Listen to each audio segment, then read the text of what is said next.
Саламатсыздар ма менің оқырмандарым? Бүгін сіздерге асқазан ауруларының себептері қандай және оны үй жағдайында қалай емдеуге болады, сол туралы айтпақпын. Ал келесі видеом панта емі жөнінде болады. Видеомды өткізіп алмас үшін каналыма тіркеліп, лайк басып, пікір жазуды ұмытпаңыз. Асқазан ауруларының себептері қандай? Асқазан ауруларының себептеріне біріншіден дұрыс тамақтанбау, уақытылы тамақтанбау жатады. Ыстық, суық, майлы, қуырылған және тұзды тағамдарды үнемі жиі қолданудың әсерінен біз асқазанымызды зақымдаймыз. Олар біздің шырышты қабатымызды зақымдауға әкеліп соқтырады. Сондықтан біздің жейтін тамағымыз өте маңызды. Екінші, шылым шегу. Одан кейін спиртті ішімдіктерді ішу де асқазан ауруларының пайда болуына себеп болады. Сонымен қатар, қабынуды емдейтін, жансыздандыратын, температураны түсіретін дәрілерді біздер жиі ішетін болсақ, асқазанға зақым келуі мүмкін. Сонымен қатар, күйзелістің де кері әсері болады. Асқазан ішек жолдарында жиі кездесетін ауру түрлері қандай? Асқазанда жиі кездесетін асқазанның созылмалы сырқаты ол гастрит. Одан кейін асқазан мен 12 ішектің жара ауруы. Ішекте ойық жаралы ауру және ішектің созылмалы ауруы, ішек бактериялары деңгейінің бұзылуы жиі кездеседі. Асқазан ауруларының клиникалық белгілері қандай?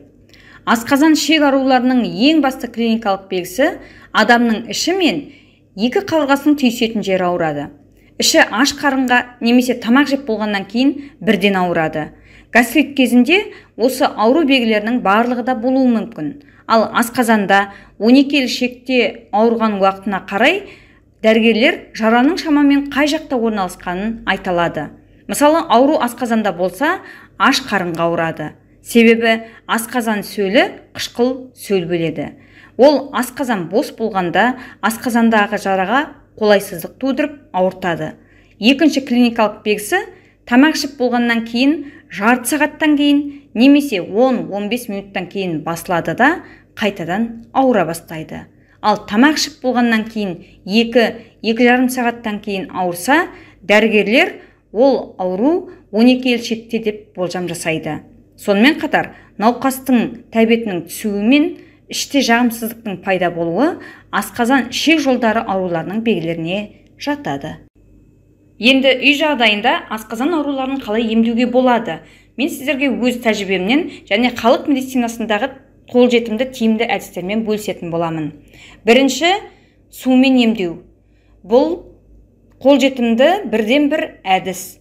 Мен өзім үнемі ұйқыдан тұрған бойда аш қарында жылы су ішіп 30 минуттан кейін ғана тамақ қабылдаймын. Бұл маған ең тиімді және өте жақсы көмектескен әдістердің бірі. Өйткені бұрын мен ұйқыдан тұрған кезде асқазанымда қыжыл болатын. Сол қыжыл қазір байқалмайды. Пияз тосабы. Пияз тосабын қайнатуға бізге 1 килограмм пияз және 1 килограмм секер қажет. Бұл тосап асқазан ойық жарасын және 12 ішекті гастритті жазады. Пиязды ұсақтап турап, секер салып, эмаль ыдыста араластырамыз. 5-10 минут пияздың сөлі шыққанша ыдыста қоямыз. Содан соң жай отқа қойып, араластырып отырамыз. Қайнатылған пияз өз қасиетін жоғалтпайды.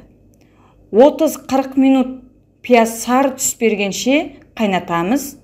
Қайнатылған тосапты суытып, әйнек банкіге құйып, тоңазытқышқа қоямыз. Тамақтан 1 сағат бұрын аш қарында күніне 2-3 рет ас қасықпен қабылдау қажет.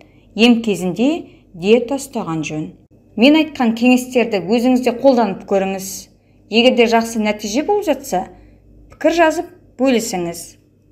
Міне менің бүгінгі сіздерге айтар кеңесім осындай.